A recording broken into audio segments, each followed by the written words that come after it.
Assalamualaikum warahmatullahi wabarakatuh. Halo semuanya.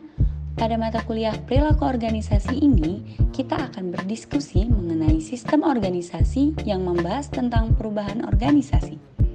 Tapi sebelum itu, teman-teman perlu tahu nih tujuan pembelajaran dari pembahasan kita pada hari ini.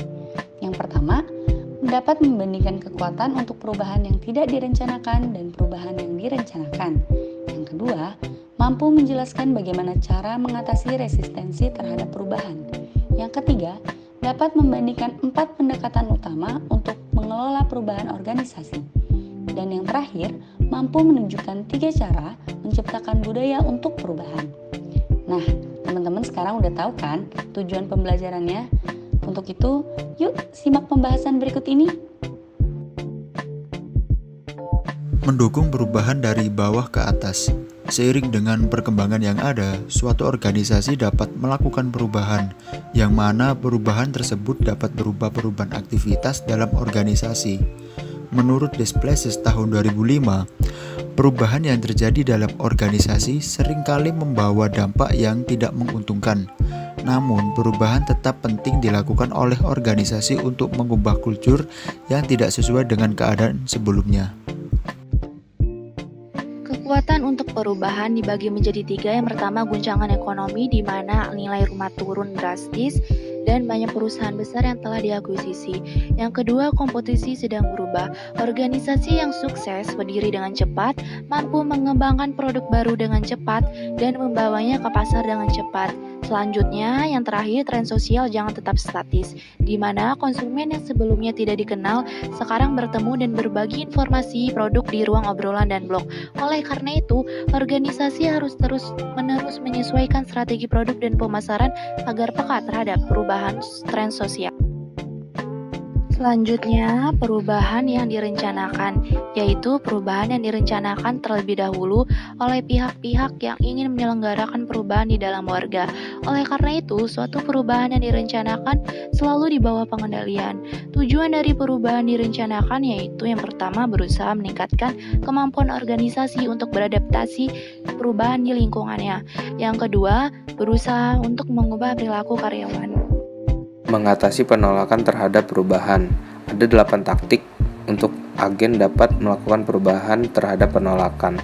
Yang pertama adalah komunikasi, yang kedua adalah partisipasi, lalu berikutnya adalah membangun dukungan dan komitmen, yang keempat adalah kembangkan hubungan positif, lalu menerapkan perubahan secara adil, lalu berikutnya adalah manipulasi dan kooptasi, yang berikutnya adalah memilih orang yang menerima perubahan, dan terakhir adalah paksaan. Kenapa paksaan? Karena pemaksaan itu efektif ketika beberapa kekuatan atau tekanan diberlakukan pada setidaknya beberapa penentang. Selanjutnya yaitu ada politik perubahan.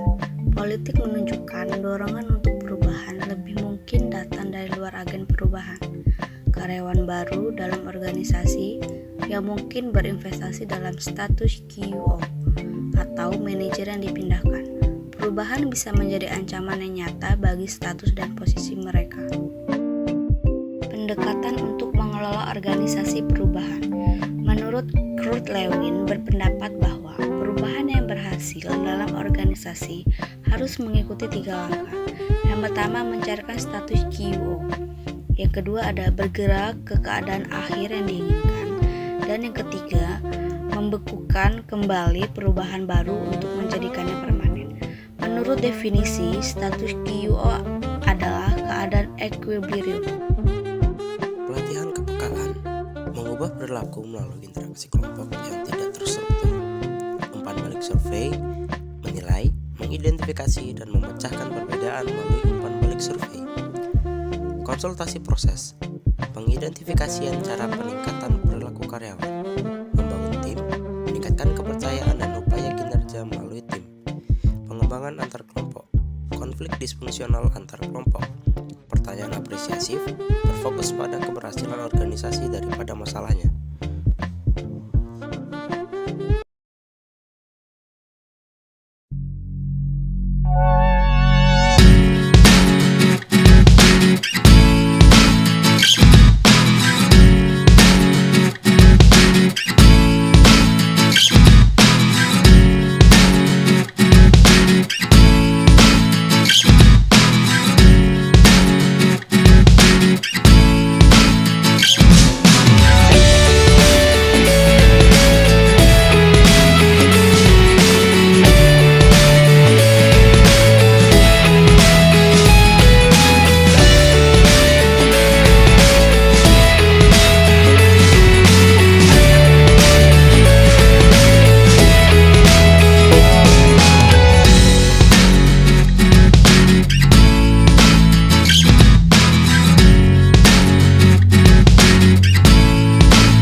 yang berikut menciptakan budaya untuk perubahan, mengelola paradoks, menyimpangkan ketegangan di berbagai indeks, merangsang budaya inovasi, karakteristik inovasi untuk menciptakan iklim yang inovatif, sumber inovatif, struktur organik, masa jabatan, kekurangan sumber daya, dan komunikasi antara unit, konteks, dan inovasi.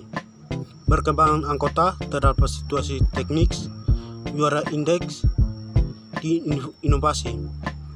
Ide baru dikembangkan dan diimplementasikan sesuai dengan konteks yang mendukung. Selanjutnya ada menciptakan organisasi pembelajaran. Karakteristik organisasi pembelajaran ada 5. Yang pertama adanya visi bersama, kedua membuang cara berpikir lama, ketiga proses timbal balik anggota dengan lingkungan, yang keempat komunikasi terbuka, dan yang kelima mengutamakan kepentingan bersama. Kemudian ada mengelola pembelajaran bagi manajer untuk perusahaan. Mengelola pembelajaran yang dapat manajer lakukan untuk membuat perusahaan mereka belajar organisasi yaitu yang pertama dengan menetapkan strategi, yang kedua dengan mendesain ulang struktur organisasi, dan yang ketiga dengan membentuk kembali budaya organisasi. Jadi kesimpulan dari materi presentasi kelompok kami pada hari ini adalah dalam perkembangan era teknologi yang semakin maju, tentunya memberikan banyak perubahan baik yang direncanakan atau tidak. Dengan adanya perubahan tentunya akan menuntut berbagai pengembangan ide dan inovasi serta penyesuaian terhadap perubahan. Begitu pula dengan perilaku organisasi. Menciptakan lingkungan organisasi yang positif dan pengelolaan kinerja karyawan sangat mendukung untuk tercapainya tujuan bersama. Oleh karena itu, perlu adanya pemahaman serta pengembangan inovasi dan kinerja dari karyawan itu sendiri.